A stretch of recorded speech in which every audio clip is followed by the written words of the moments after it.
I contacted Marvel to make sure they knew I'm coming for you. They responded by saying, "Marvel isn't a person. Who exactly are you trying to reach?" My reply? Challenge accepted. Welcome to the WBZ universe, where I am creating the next massive sci-fi universe right here on YouTube. For my second character profile, I'm going to be covering two family members from one of the most influential species in the Advanced Planet Alliance. I will put both of their Google Doc profiles down in the description. Always defer to those profiles, as I will continually update them while I'm world building. What I really loved about creating these two characters was the symbolic nature of this species. I originally drew them out of colored pencil when I was first creating the WBZ universe, and they do a great job of tying various elements of this universe together. Throughout history, people have described aliens as having really large heads and beady eyes. I chose to play this up, but with more expressive features. I kept this species short, around 5 feet with an athletic build, toned sculpted muscles like a gymnast, and with a very serious demeanor.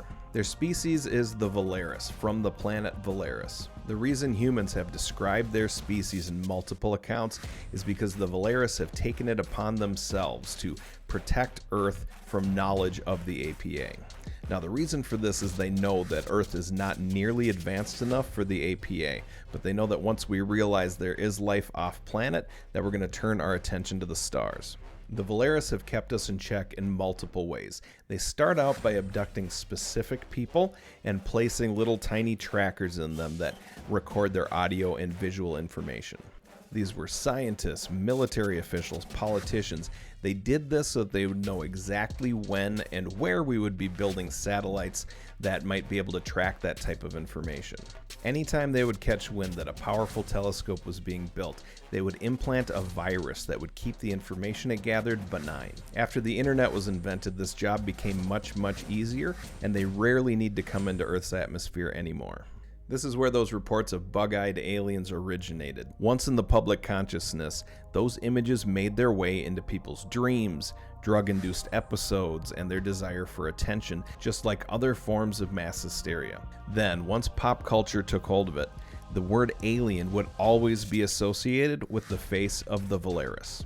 It was only a small handful of people who caught a glimpse of their abductors, but it was enough to get the ball rolling. So far, the Volaris have been successful in their task, largely because of their vast, superior technology.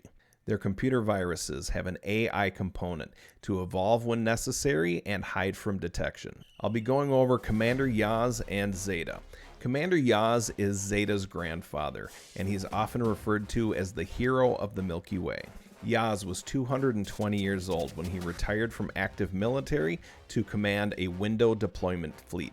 These are the fleets that build the giant windows that connect the galaxy together. Now, at one of these massive build sites in space, they spotted something unimaginable. The Sphinx of Genesis, a godlike being in her planet-sized ship, was making her way through the galaxy, cleansing all sentient beings down to one male and one female. These two remaining beings were left to either reproduce and start over without any of their technology or go extinct. It made no difference to her which outcome. Commander Yaas alerted the APA and warned them that he didn't think a military response would work. His solution was to gather the top warrior and scientist of every planet in the Alliance to join him and pool their knowledge, techniques, and technology together. In the end, he was right. Their militaries were no match for the Sphinx of Genesis. She had a fleet of devastating autonomous vessels that seemed endless like a swarm of locusts. Any metal or plastic they came in contact with would disintegrate. Massive ships reduced to dust in a matter of days after a single contact.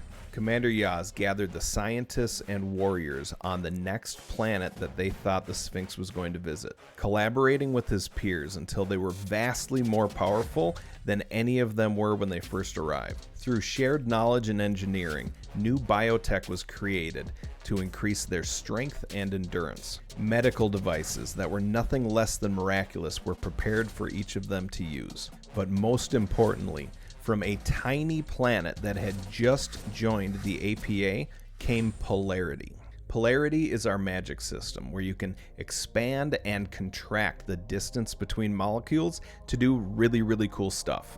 When the Sphinx invaded that planet, nearly all the Alliance warriors were killed. However, they were victorious and the galaxy was saved. Commander Yaas did not survive the invasion, but he is credited with discovering the most deadly threat the galaxy has ever faced, uniting the galaxy against her, and ultimately defeating her.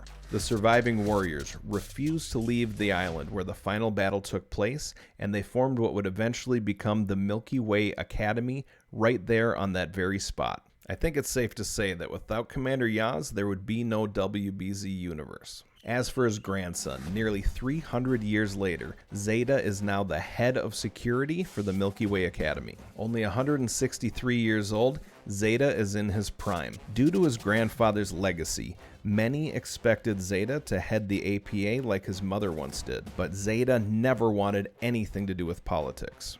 Zeta was a warrior like his grandfather. Yes, he could have easily gathered the votes if he wanted them, but he felt his purpose was to protect the academy that rose from his grandfather's ashes. At the academy, Zeta runs all investigations, commands the security forces, and even mentors and trains students when he has free time. You wouldn't know it by looking at his stoic face, but he loves this academy. The Volaris are logical, intelligent, and serious people. It is very rare to see one crack a smile, and even more rare to see Zeta smile. Grin, yes. He grins whenever something piques his interest, whether it be a clue in an investigation or the opening throes of a battle. The Volaris have 3 digits on each hand and foot, 2 fingers and 1 thumb on each, including their feet. Politically, the Volaris are equaled in the APA by the Occam. Both species have made their wealth by connecting the planets together. For the Volaris, it was the window fast travel system, and specifically